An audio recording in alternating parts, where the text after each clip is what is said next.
Lately, I've been thinking about the processes involved with reopening the church and beginning to gather again as a corporate group. And I'm thinking about these videos that we do and the way that we try and worship together and maintain community in a virtual setting.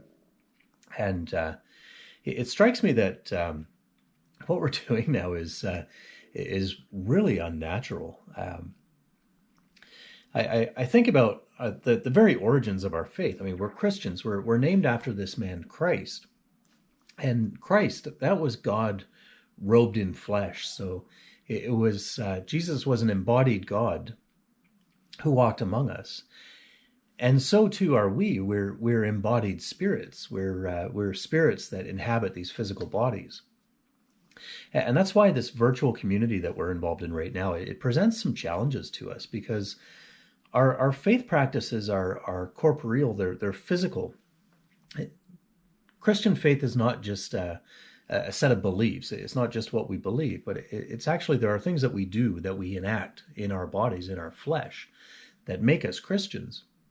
And even just when we come into the church, the candles and stained glass and soaring archways and bells and bread and incense, all of our senses are engaged, our sight, our smell, hearing, taste, and touch.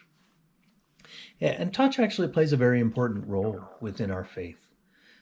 From the handshake that greets you when you walk in the door, and for some people, that may be their only physical contact throughout the entire week that doesn't come from a doctor or a caregiver or something.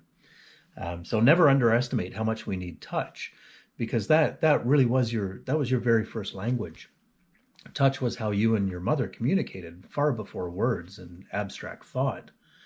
But as we come together, we jostle together through crowded aisleways and doorways, and we raise our voices and match together in harmony.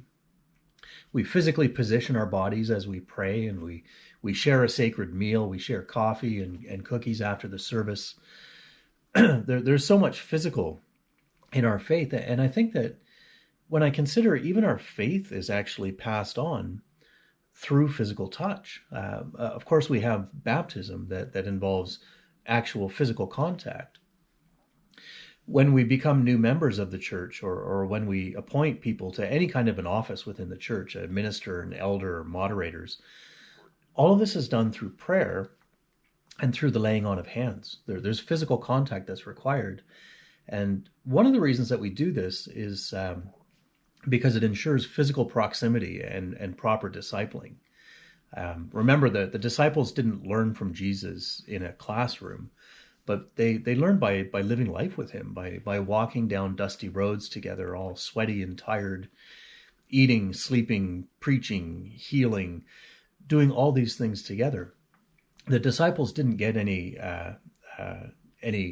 certificates or credits through an online course or remote learning or anything like that. And neither do we. We also learn by living.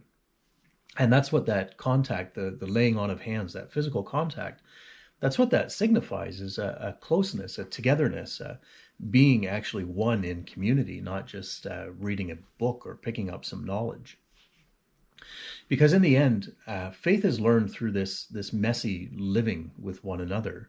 So sitting on a hard pew with a squawking granddaughter on your lap in the middle of service, or waiting at the bedside of the dying, listening to an addict, jumping for joy and sharing a hug with a friend who's just received some wonderful news.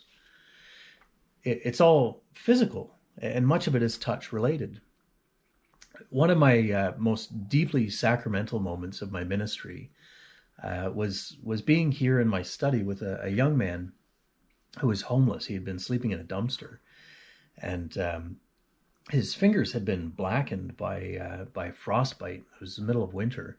Things hadn't gone well for him at the hospital, so he came to see me, and we spent some time together. And I warmed him up, and I wrapped his hands, and as I was doing so, holding his hands in mine and tenderly wrapping him, it was it was really one of the holiest moments, I think, of my life. At that time, with that touch, there was no barrier between that young man and myself.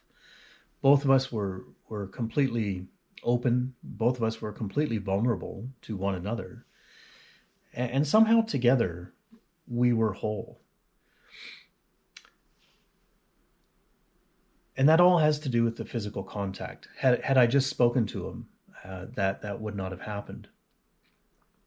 And so when we don't have the physical contact, which we're experiencing right now, all of us are experiencing that lack of physical connection, and we're missing it greatly. And the sad truth is that even when we open our doors again as a church, as a worshiping committee or community, we will still be missing that. We will be socially distant. We won't be shaking one another's hands and hugging each other.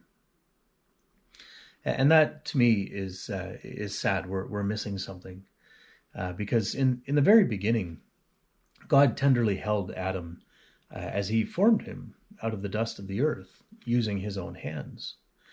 In your own personal beginning, your mother tenderly held you in her hands, loving you with her touch. And my prayer and my concern is that as we spend, maybe a year or more without touch or with very minimal touch, that we don't lose our humanity, that we don't lose our compassion for one another, and that our physical distancing, our physical isolation does not turn our hearts cold. So I pray that we will find other ways to welcome one another into community and learn how to experience those sacramental moments together, and that God will once again walk among us, drawing us all to him and uniting us in one body, in one flesh.